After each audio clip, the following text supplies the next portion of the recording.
আজকে আমি আবার দেখো চিংড়ি মাছ নিয়ে এসেছি। চিংড়ি মাছগুলো আজকে কত বড় বড়। সেই চিংড়িগুলোকে আজকে মালাইকারি করব।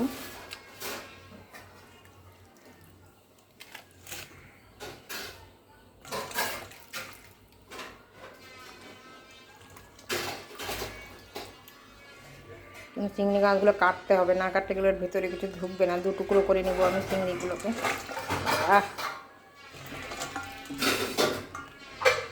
চিংড়ি মাছটা আমি আগে কেটে তারপরে আমি নিয়ে আসছি। আবার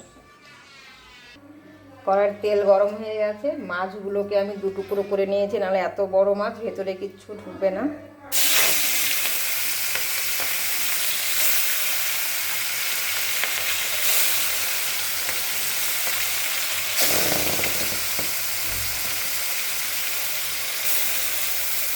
মাছগুলো ভাজা হোক, আমি মশলা করে নিয়েছি। মশলা যেহেতু মালাইকারি করবো, এখানে পোস্ত আর নারকেলের দুধ করে নিয়ে আসছি। পোস্তটা বাটবো আর বাদ বাকি মশলাগুলো বেটে আমি তারপর আবার আসছি। এতক্ষণ মাছগুলো ভাজা হয়ে যাবে।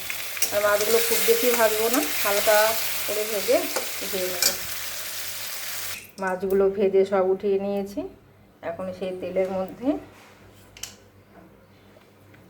গোটা গরম মশলা আর গোটা জিরে,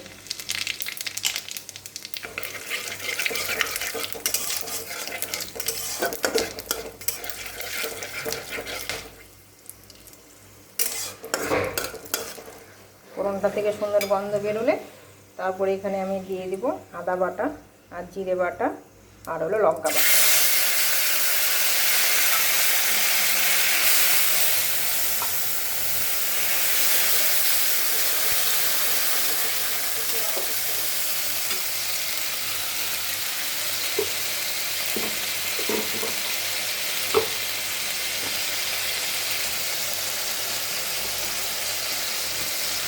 হলুদ,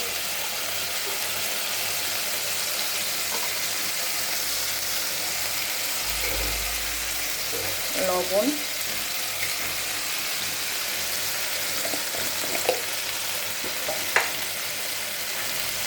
আর একটু মিষ্টি দিয়ে এটাকে আমি ভালো করে ভেজে নেব একটু।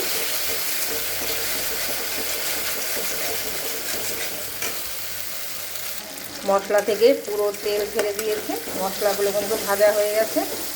এখন আমি এখানে তো কাজু বাটা দেব।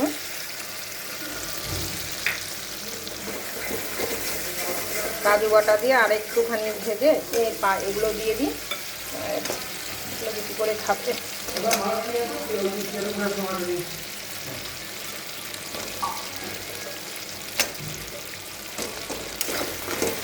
এগুলো একটু আগে দিয়ে দিলাম, পরে মাছটা দেবো।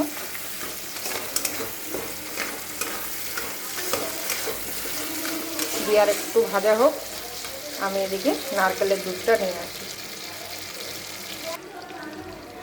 আর কাজু দিয়ে তো বেশি ভাজার দরকার নেই, পুরো মশলা একদম ভালো করে ভাজা হয়ে গেছে। এখন আমি মাছগুলোও দিয়ে দেব।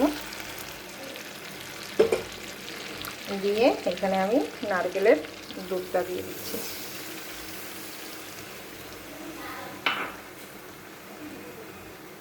একটু নারকেল বাটাও দিয়ে দেব। দিয়ে এটাকে আমি ভালো করে এখন নেড়ে চেড়ে, 1 কাপ দুধ দিয়েছি, এতটুকু তো হবে না, আর 1 কাপের মতো দুধ আমি করে নিয়েছি। এটুকু পুরোটা দিয়ে ভালো করে এখন আমরা ঢেকে দেবো।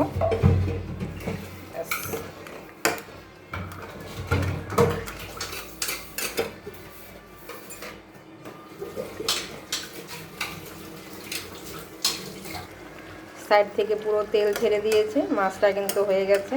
কোনো কিচ্ছু না, খুবই সাধারণ সিম্পল আদা জিরে লঙ্কা বাটা দিয়ে। এটা এতটুকু পাতলাই রাখবো, কারণ না হলে শুকিয়ে যাবে এটা নামানোর সাথে সাথে।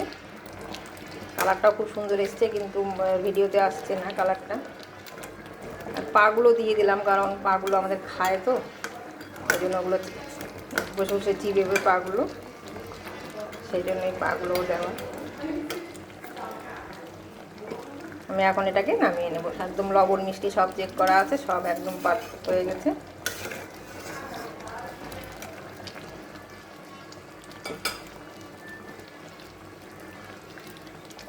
সামান্য একটুখানি গরম মশলা দেব।